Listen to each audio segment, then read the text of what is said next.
O Gazeteiro está com o ex-governador Beto Richa, que eu dou uma liberdade a todos aqueles que acompanham o nosso trabalho, que além dele ser um político que todo mundo do Paraná conhece, ele particularmente é uma pessoa que eu tenho o maior respeito, o maior carinho, até por conta de que eu comecei a falar em microfone em 1970. E os primeiros políticos que eu anunciei em 1970 foi o pai dele para o senador, foi o Gabardo para deputado federal e o Roberto Concepção para deputado estadual em Cambé. E eu, se não estou enganado, porque o doutor Roberto se dava muito bem com o pai, o senhor seu pai. E, se tiver uns contra-regra aqui de latido de cachorro, Roberto, não se assuste que são meus contra-regras contratados. Então é o seguinte... Eu acho que uma vez eu fui na sua casa, na casa do seu pai, em Londrina, com o doutor Roberto, e saiu uma criança lá e me deu um chute na canela. Eu não sei se foi você ou o Pepe, porque eu era um pouquinho mais... Não fui eu. Então, então é o seguinte, vamos conversar com o Beto Richa, que passou... Foi prefeito em Londrina em 72, e o Roberto Conceição foi prefeito de Cambé na mesma época. Fim de semana a gente ia na casa dele muitas vezes. Veja só.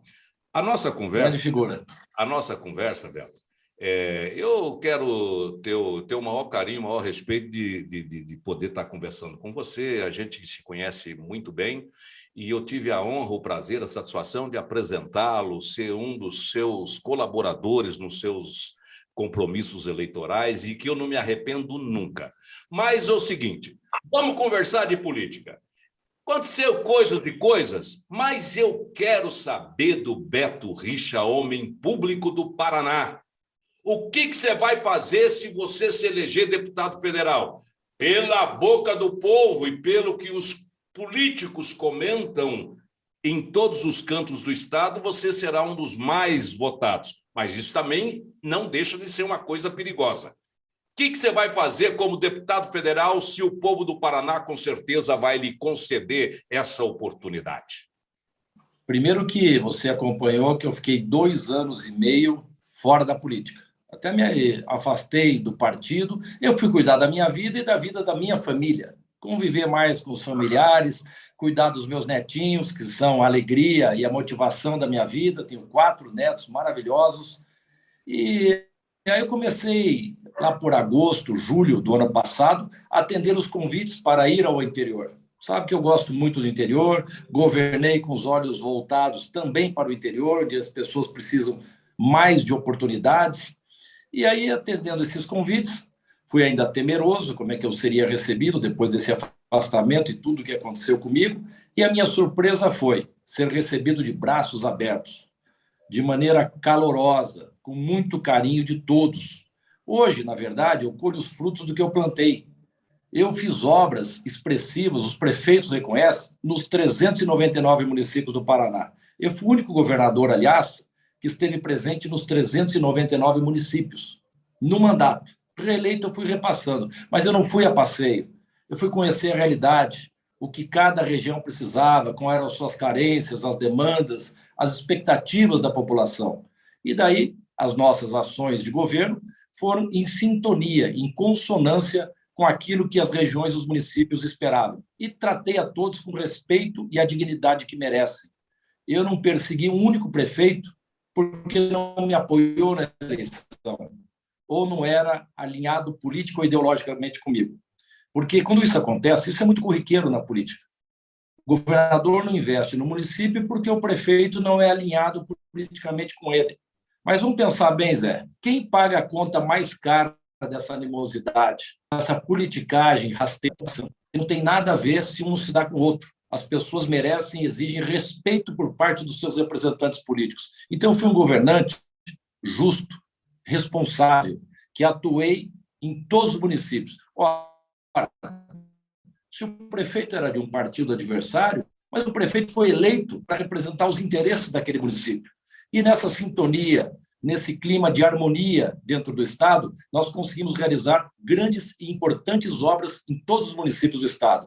Eu digo isso para falar o seguinte: hoje eu colho os frutos do que eu plantei, recebido com muito carinho por onde passo. E de agosto para cá já estive em mais de 150 municípios, alguns mais de uma vez. E aí o desejo que eu percebi de todos era do nosso retorno à política e que participasse das eleições desse ano. A palavra que eu mais escuto no interior é saudades, Beto.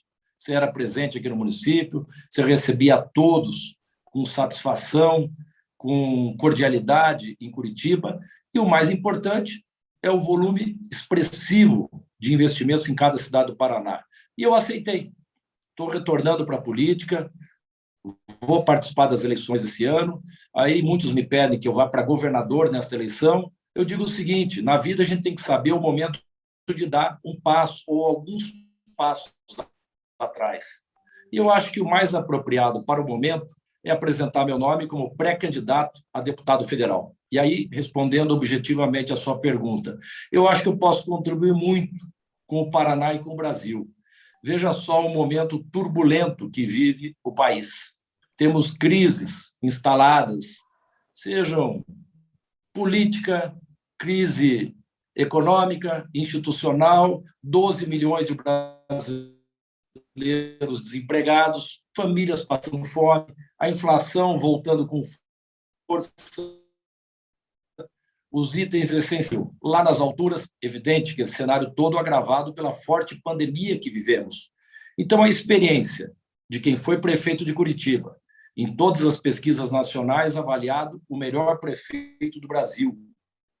O importante é que essas pesquisas foram confirmadas nas urnas, porque na minha reeleição, em 2008, em Curitiba, eu tive a maior votação da história.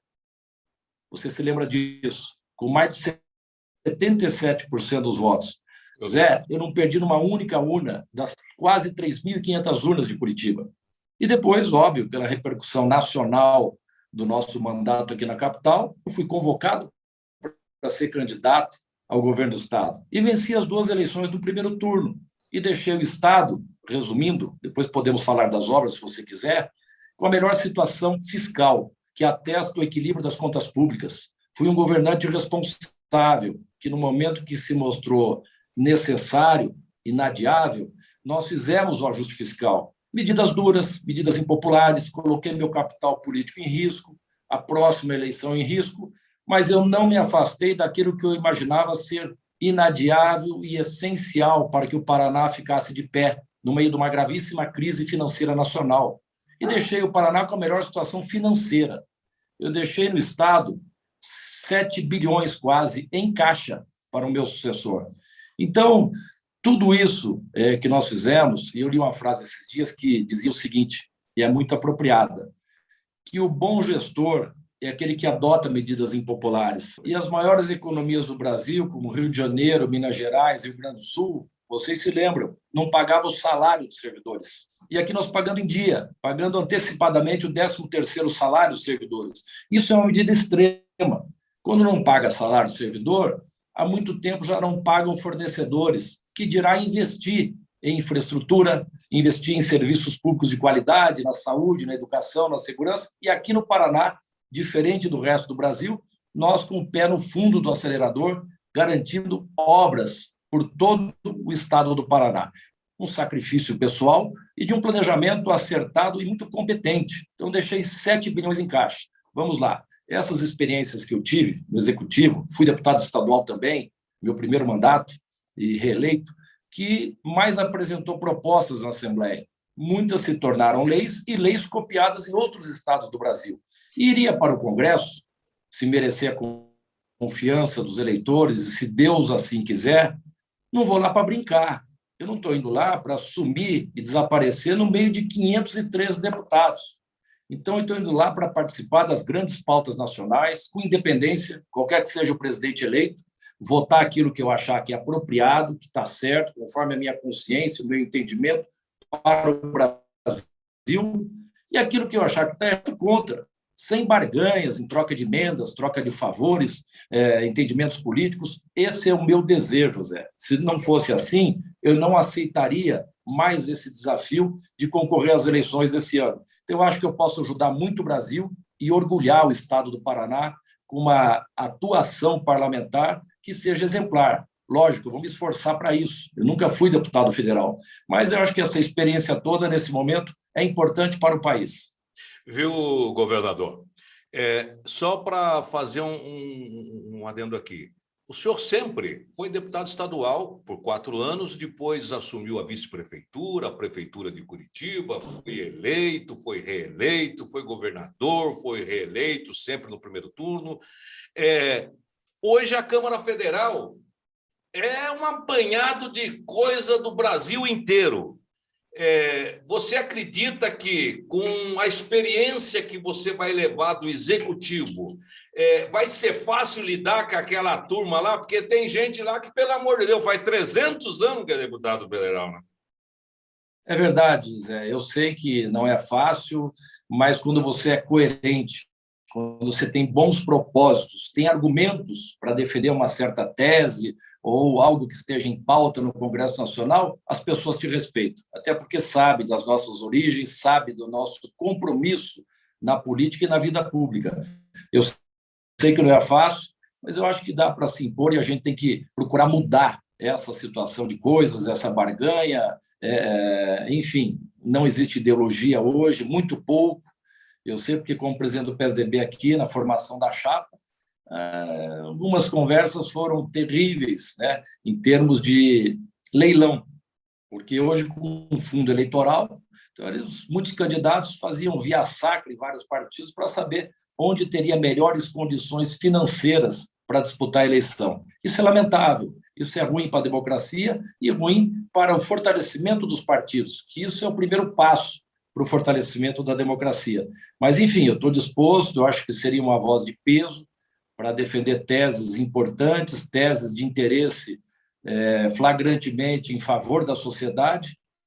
Eu acho que eu posso tentar, vou me esforçar para isso, para mudar essa realidade. Governador, o seu partido, o PSDB, está abrindo e abriu mão do ex-governador de São Paulo, agora pensa num outro nome, pensa em candidatura própria, pensa em apoiar a Simone Tebet. Se não tiver candidato o PSDB à presidência, vai sobrar dinheiro para arrebentar para os deputados estadual, deputado federal e os governadores fazer campanha no Brasil todo. Aqui no Paraná, o senhor acredita que o nosso grande garoto de Guarapuava, que eu gosto muito dele, o César Silvestre Filho, vai ter condições de assustar o que está por aí? Porque eu já tenho gente assustada, que eu fiquei sabendo. É verdade, é verdade. Ele nos procurou e o PSDB viu ali uma oportunidade de lançar, porque todo partido, pelo menos que quer buscar o seu fortalecimento, que não outras conveniências pessoais de momento, todo partido tem o desejo de lançar candidato próprio para o fortalecimento da sigla. E vimos no César Silvestre uma boa oportunidade para isso. É um jovem, mas com experiência, de quem foi prefeito de uma cidade importante do estado do Paraná, que é Guarapuava, e eu acompanhei de perto a sua gestão, porque lá também celebramos uma boa parceria, tem grandes investimentos do nosso governo lá em Guarapuava, alguns ainda estão em execução, que é a duplicação de todo o entorno de Guarapuava, uma importante rodovia que nós já duplicamos, a 466, em direção a Pitanga. Lá tem um grande hospital regional, o deputado Bernardo Carli, tinha o nome do meu pai, que, por gratidão ao grande investimento que fizemos, os parlamentares locais deram o nome do meu pai. Mas aí, com o falecimento, durante a campanha eleitoral do Bernardo Carli, aceitamos lá o pedido de algumas pessoas que prestássemos uma homenagem à atuação do Bernardo, um jovem deputado, foi do nosso partido também, e que, lamentavelmente, num acidente trágico, na campanha de 2018, ele veio a falecer. Então, leva o nome do Bernardo Carli, grande hospital regional, Centro Regional de Especialidades Médicas, grande volume de recursos liberamos para pavimentação asfáltica, ambulâncias, viaturas, enfim, tudo que foi solicitado. Então, eu acompanhei de perto a gestão profícua do César Silvestre. Tanto é que ele foi eleito, reeleito, fez o seu sucessor e saiu da prefeitura com uma grande avaliação popular do seu mandato. Ele tem se apresentado, lógico, temos dificuldades e crescimento, mas a campanha nem começou ainda, mas a cada pesquisa de opinião pública ele vem sistematicamente apresentando um crescimento. Ele tem feito as manifestações, dado entrevistas, e muito boas, demonstrando profundo conhecimento da realidade do Paraná, das deficiências, das carências, e apresentado boas soluções e propostas para o desenvolvimento do Estado, a geração de oportunidades e o bem-estar de todos os paranaenses. Então, acredito que é um nome que pode, e acredito vai surpreender nessas eleições, a possibilidade de levar para o segundo turno e até termos uma vitória para o governo do Estado. Eu vou te fazer botar você na fogueira aí agora. Pois não. Se ficar para o segundo turno, vamos, lógico, você está em o teu candidato, que é o César Silvestre. Se for para o segundo turno, o Beto, o Requião, só estou pensando, ser o segundo turno, o Requião e o Ratinho Júnior, o nosso governador vai votar em quem? Eu não estou contando com essa possibilidade, né? Vamos aguardar, vamos acompanhar aí. Eu acho que tem grande possibilidade do César estar no segundo turno. Então, eu não quero fazer essa avaliação, porque na minha cabeça ela não existe. Saiu bem, porque você sabe que o Roberto Requião é um cara brigador, ranzinza, isso, aquilo outro. Eu até brinco com as pessoas, falando, se o Roberto Requião tivesse o jeito legal, bem, que atraísse muita gente, assim, congregasse muita gente, cara, ele não tinha tanta dificuldade, às vezes, que tem nos pleitos. Porque o cara... o estilo dele acaba gerando dificuldades em agregar apoios. Mas ele, com tudo isso, sendo até crítico da sua administração, das suas posições políticas, ele foi um dos... Inclusive, o filho dele, na tribuna da Assembleia, defendeu a sua senhora, a Fernanda, e defendeu você e achou um absurdo o que foi feito com você. Ele falou mais, nas últimas entrevistas ele falou, se fizessem comigo e com a minha família, o que fizeram com o Beto e a filha dele, eu resolvia na bala.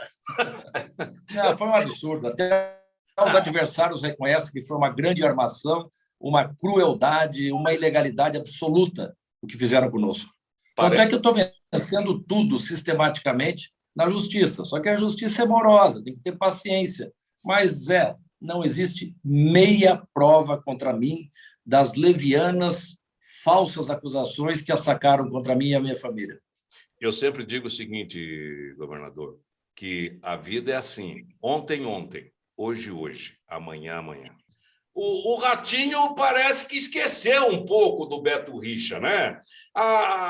Faz um esquecimento, parece que não sabe, né? Aí ele deu uma costurada aí agora nos discursos. Tem condição de conversar ainda ou está difícil?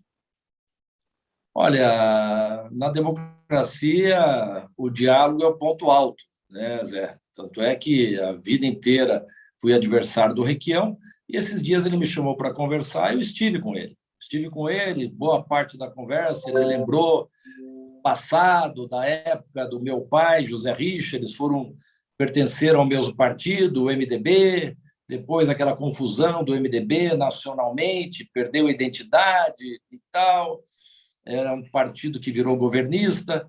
Aí o pai, né, que sempre teve uma ideologia muito forte. Em 85, quando eu cheguei aqui, o senhor, seu pai, governador, Requião venceu a convenção, e eu tive a satisfação, o prazer de caminhar com o senhor, seu pai, nos terminais rodoviários, os terminais de ônibus em Curitiba, ele na frente e o Requião atrás. Vocês conhecem o Requião? E ganharam aquela eleição em 85. Ganharam espetacularmente. Mas, Beto, eu queria mais conversar com você, mas sem aquele ranço, porque isso, porque aquilo. O Beto Richa, gente do Paraná, vocês podem ter certeza, é gente boa. O cara é gente boa. Não, primeiro de tudo, veja o que está acontecendo no país. Veja o que está acontecendo no país para depois você tirar, ser muito rapidinho em decidir. O Beto é gente boa. Fizeram uma bobagem com você na eleição para o Senado, mas eu tenho certeza, pelo seu histórico, você vai ser contemplado nessa campanha. Eu digo sempre aos eleitores, mas é difícil escolher em quem votar, porque em época de eleição todos aparecem em pele de cordeiro, muito simpáticos, solícitos, tudo que se pede, eu vou resolver facilmente, me dê o mandato que eu resolvo, e depois fazem o contrário. Mas é o seguinte, a maneira de escolher bem o seu candidato. Analisa o passado de cada um, o que cada um teve oportunidade de fazer para a sociedade, sobretudo se teve a oportunidade de exercer um cargo público. Aí eu coloco os meus mandatos para avalizar a minha aspiração como deputado, como prefeito de Curitiba, o melhor do Brasil em todas as pesquisas, confirmado nas urnas, tive a maior votação da história da capital, 2 mandatos como governador, tudo que eu fiz nesse estado, não tem um município no Paraná que não tem grandes obras, importantes obras do nosso governo. E atendi a todos, independentemente de partido, indistintamente atendia os municípios, independentemente se o prefeito era do aliado político ou não. Então, é só avaliar isso para decidir quem merece o seu voto, porque só vamos mudar o país para melhor se nós tivermos também representantes políticos à altura, que sejam comprometidos com os interesses legítimos dos brasileiros. E é o que eu estou disposto a fazer. Está aí a nossa trajetória, a nossa experiência, a biografia da família Richa, que todo o Paraná conhece, e é uma das razões que eu decidi voltar também. A biografia da nossa família começou a ser escrita por José Richa. O Brasil inteiro reconhece no meu pai um político íntegro, de uma conduta moral e ética irrepreensível, um político humano, decente, correto, e foi um grande governador desse estado. Como senador constituinte, era um dos grandes líderes respeitados no Congresso Nacional. E eu me inspirei nele, nos bons ensinamentos da boa prática política em casa, para entrar na política e na vida pública. Até hoje, as boas lembranças dele, por onde passo, muitos elogios, eu tenho grande orgulho do que meu pai representou nesse estado e nesse país. Então, inspirado nesses bons ensinamentos, é que eu faço política hoje. E os meus mandatos como deputado, como prefeito, como governador do Paraná, então não posso deixar que a história da família Richa com a política paranaense seja interrompida de maneira atroz, de maneira cruel, com tudo que tentaram carimbar na gente, maculando a nossa imagem. Eu não aceito. Então, volto sim para a política para fazer o que tem que ser feito de melhor por esse estado e por esse país.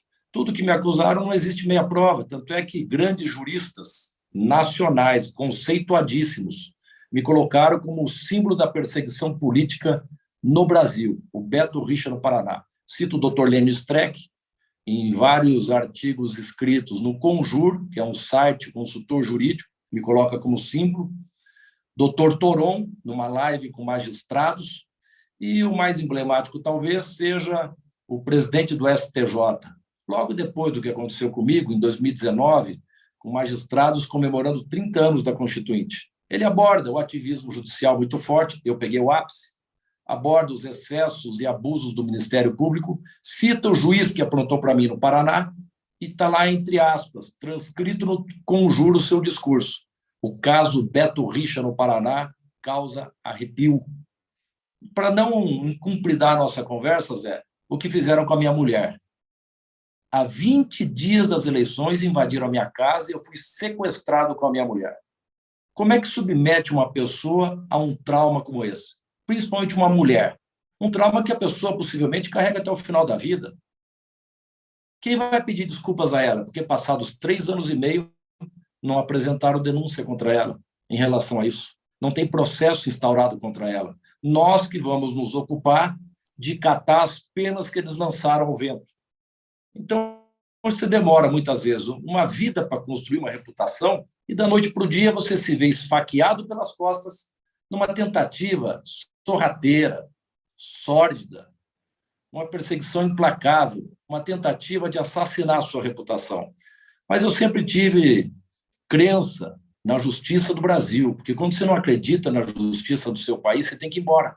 Como dizia Rui Barbosa, a pior ditadura do judiciário, não tem a quem recorrer. Mas aí as coisas começaram a mudar, principalmente na hora que veio a público os diálogos escusos, promíscuos do juiz com os procuradores, aí caiu a máscara. Tudo conluio, tudo tentando tomar o poder. O projeto deles não era combater a corrupção, era tomar o poder.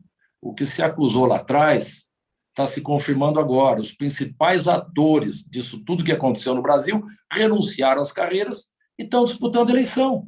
Só que em péssimas condições, porque a hora que caiu a máscara, eles perderam aquela falsa moral que eles tinham de se dizendo combatentes da corrupção. Então, é inaceitável o que aconteceu. Hoje estão tendo que se explicar na justiça. As suas candidaturas são questionáveis hoje. Eu não tenho nenhuma condenação, nem em primeiro grau, e não terei. Estamos vencendo sucessivamente todas as ações que imputaram contra mim.